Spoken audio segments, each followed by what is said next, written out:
अर्जुन, मृत्यु के समय जो वासना मनुष्य के मन में दृढ़ रहती है, उसी वासना के अंतर्गत मनुष्य का दूसरा जन्म होता है। यम यम वापि स्मरन् भावम त्यजति अन्ते कलेवरम तम तमे वैत्ति कौन्ते सदा तद्भाव भावितः। इसका क्या अर्थ है? देवी, इस समय भगवान श्री कृष्ण ने जो कहा है वो अत्यंत गोपनीय है और गूढ़ ज्ञान है, बल्कि इसे एक गुप्त विद्या ही समझो। जिसे ये विद्या आ जाए उस प्राणी को बड़े सहज तरीके से मोक्ष मिल जाता है। मैं समझी नहीं भगवान। सुना है कि मृत्यु के समय मनुष्य को बड़ा कष्ट उठाना पड़ता है, चाहे वो मृत्यु युद्ध भूमि पर किसी शस्त्र के घातक घाव के कारण हो या अपने आप आए। क्या मृत्यु को आसान बनाने का कोई तरीका नहीं है?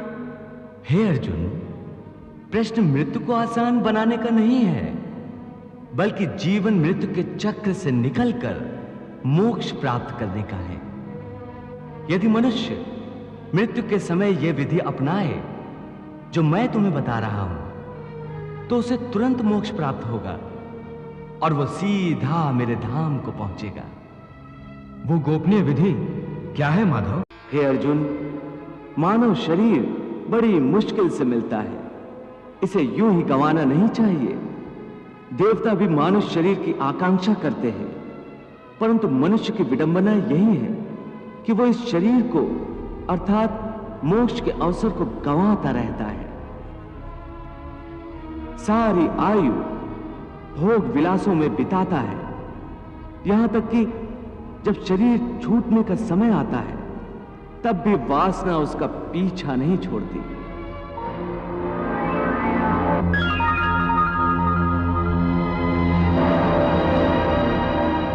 हे अर्जुन, मृत्यु के समय जो वासना मनुष्य के मन में दृढ़ रहती है, उसी वासना के अंतर्गत मनुष्य का दूसरा जन्म होता है। यम यम वापि स्मरन् भावम त्यजति अन्ते कलेवरम तम तमे वैत्ति कौन्ते सदा तद्भाव भावितः। प्रभु, भगवान श्री कृष्ण ये क्या कह रहे हैं कि मृत्यु के समय मनुष्य के मन में जो वासना या अधूरी कामना होती है, मनुष्य का अगला जन्म उसी के अंतर्गत होता है। इसका क्या अर्थ है?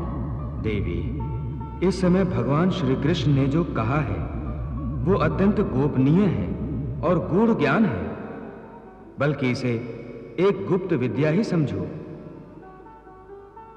जिसे ये विद्या आ जाए उस प्राणी को बड़े सहज तरीके से मोक्ष मिल जाता है। मैं समझी नहीं भगवान, ये गुप्त विद्या क्या है?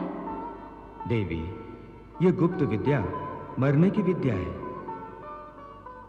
प्रभु का कहना है कि प्राणी ने चाहे कैसा भी जीवन व्यतीत किया हो, अंतकाल में यदि वो एकाग्र मन होकर केवल प्रभु का ध्यान करते हुए शरीर का त्याग करे, तो वो सीधा परमात्मा के चरणों में पहुंच जाता है, जहां से उसे वापस नहीं आना होता।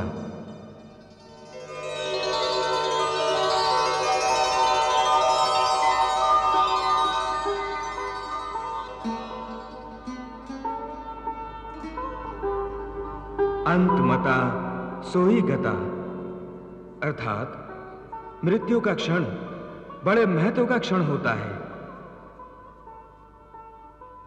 इस क्षण में प्राणी जिस बात का ध्यान करता है उसी के अनुसार उसे दूसरा जन्म प्राप्त होता है। भगवान, इस गूढ़ बात को कोई उदाहरण देकर समझाने की कृपा करें। देवी, इस संबंध में महर्षि जड़भरत से अच्छा क्या उदाहरण हो सकता है? जड़भरत? जड़भरत एक निष्पाप ऋषि थे।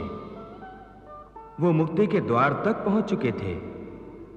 उन्होंने हिरण के एक बेसहारा बच्चे को पाल लिया था।